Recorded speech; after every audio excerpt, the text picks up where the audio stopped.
Good morning students, class 11th, chapter number 4 and chapter name is business services and topic is principle of insurance और ये है आपके page number 156 पर। अब तक मैं आपको यहाँ पर 4 प्रिंसिपल ऑफ इंश्योरेंस करा चुका हूँ और आज इसमें आगे के कुछ प्रिंसिपल ऑफ इंश्योरेंस हैं जो हमें यहाँ पर करने हैं। उसके बाद इन प्रिंसिपल से रिलेटेड जो केस स्टडीज़ हैं वो भी यहाँ पर डिस्कस करनी है कि किस तरीके से केस स्टडी सॉल्व की जाती है। तो फर्स्ट पॉइंट आता है बच्चों यहाँ पे fifth number, principle of subrogation. Principle of subrogation का मतलब ये होता है कि जब इंश्योर्ड को, जिसने इंश्योरेंस करा रखा है, उसको इंश्योरेंस कंपनी के द्वारा कंपनसेशन पे कर दिया जाता है, तो वहाँ पर जो ओनरशिप होती है वो ट्रांसफ़र हो जाती है इंश्योरेंस कंपनी के पास और इंश्योरेंस कंपनी वहाँ पर एक तरीके से ओनर बन जाती है। तो उसके बाद यदि वहाँ पर कुछ गुड्स बच जाता है और उसको बेचने से यदि जो भी अमाउंट मिलता है तो वो इंश्योरेंस कंपनी का पैसा होगा, वो इंश्योर्ड का नहीं होगा। फॉर एग्जाम्पल लेते हैं यहाँ पर, जैसे कि हमने फायर इंश्योरेंस कराया, फायर इंश्योरेंस पॉलिसी फैक्ट्री पर ली और हमारा लॉस हुआ यहाँ पर 1 लाख रुपए का। 1 लाख रुपए हमें इंश्योरेंस कंपनी से मिल गए। उसके बाद फैक्ट्री में कुछ गुड्स था जो आधा जला हुआ था, हाफ बर्न गुड्स था, उसको बेच दिया गया और उससे 10,000 अमाउंट, फॉर एग्जाम्पल 10,000 रुपये मिले। तो वो 10,000 रुपये इंश्योरेंस कंपनी के हैं, ना कि इंश्योर्ड के। वो इंश्योरर के हैं, क्योंकि जो इंश्योरेंस किया जाता है वो प्रॉफिट के लिए नहीं किया जाता, वो लॉस को पूरा करने के लिए किया जाता है। तो ये था बच्चों आपका यहाँ पे principle of subrogation. Next principle आता है आपका principle of cause Proxima. Principle of cause Proxima से मतलब यह है कि लॉस का रीजन, लॉस होने का कारण निकटतम संबंध होना चाहिए कि जिसके लिए हमने इंश्योरेंस कराया है, जिस घटना के लिए हमने इंश्योरेंस कराया है, जिस इवेंट के लिए हमने इंश्योरेंस कराया है, फायर इंश्योरेंस कराया है, वो लॉस उसी वजह से होना चाहिए। अगर हमारा लॉस किसी अदर रीजन से हुआ है तो हमें इंश्योरेंस का कंपनसेशन नहीं मिलेगा। फॉर एग्जाम्पल हमने यहाँ पे मरीन इंश्योरेंस कराया, समुद्री बीमा करा रखा है कि अगर भाई समुद्र के रास्ते जो हमारा जहाज जाएगा, जो शिप जाएगा, अगर उससे रिलेटेड कोई लॉस होता है, कोई समुद्री रीजन होता है, उस शिप में पानी आ जाता है या तूफान आ जाता है या जहाज कहीं पर टकरा जाता है, तो अगर उससे संबंधित लॉस होगा तो वो कंपनसेशन हमें इंश्योरेंस कंपनी के द्वारा प्रोवाइड किया जाएगा।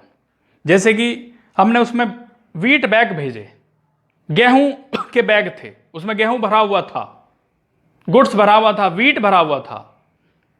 अब उसमें क्या होता है कि रैट उसे स्पॉइल्ड कर देते हैं, चूहे उसे बेकार कर देते हैं गुड्स को।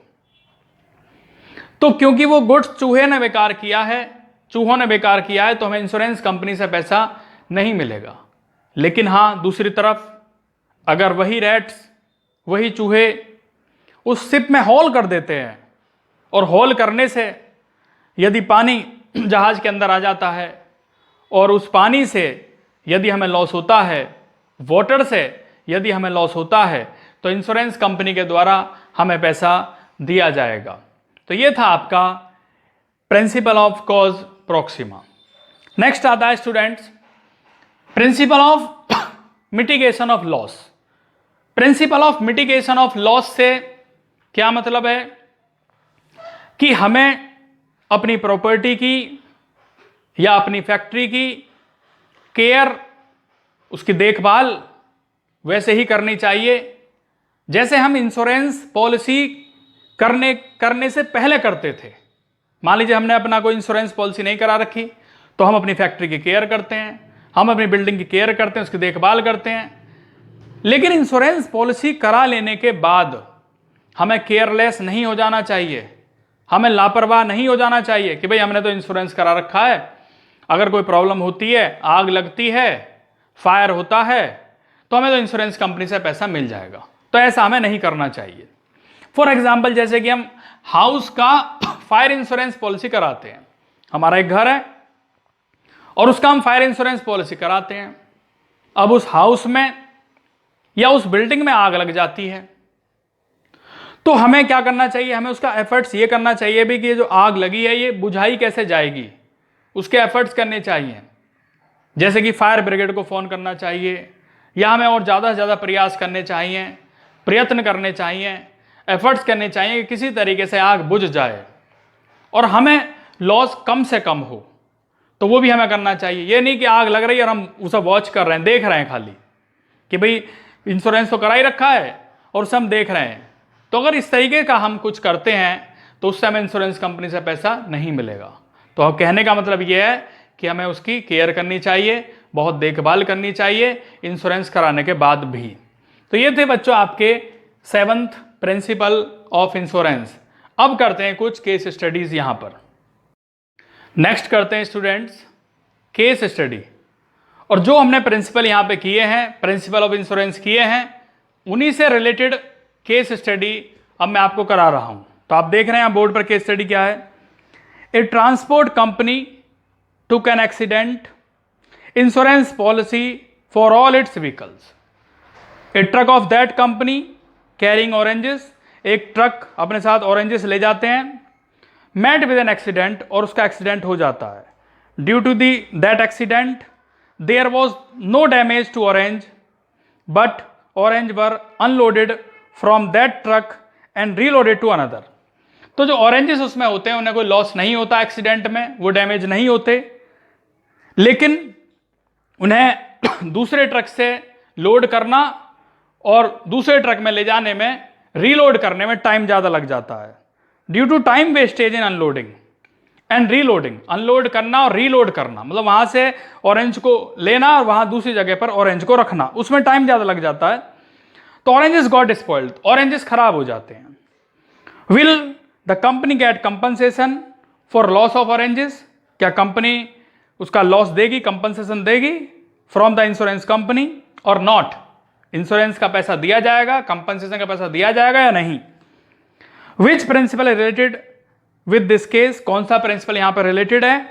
Explain that principle of insurance.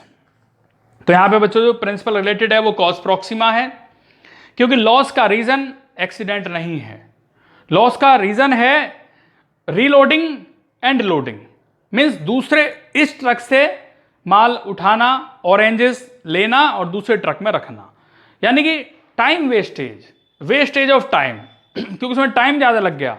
तो रीज़न है यहाँ पे, अदर रीज़न है रीलोडिंग एंड लोडिंग, तो इसलिए यहाँ पे इंश्योरेंस का पैसा नहीं मिलेगा। और यहाँ पे प्रिंसिपल्स कौन सा अप्लाई होता है?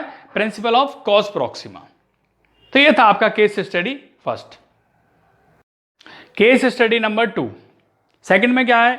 A husband took the life insurance policy of his wife, अपनी वाइफ की वो लाइफ इंश्योरेंस पॉलिसी कराता है। After 1 year the couple got diverse, 1 साल बाद उनका तलाक हो जाता है। And later on after 2 year the wife dead, उसकी वाइफ की डेथ हो जाती है। क्या हस्बैंड को कंपनसेशन मिलेगा इंश्योरेंस कंपनी से? तो बच्चों यहां पे हस्बैंड को इंश्योरेंस कंपनी से कंपनसेशन मिलेगा, क्योंकि जिस टाइम उसने इंश्योरेंस कराया था उस टाइम पर वो उसकी वाइफ थी और उसका इंश्योरेबल इंटरेस्ट था हस्बैंड का, और डाइवर्स के बाद भी वो प्रीमियम लगातार देता आ रहा है इंश्योरेंस पॉलिसी का।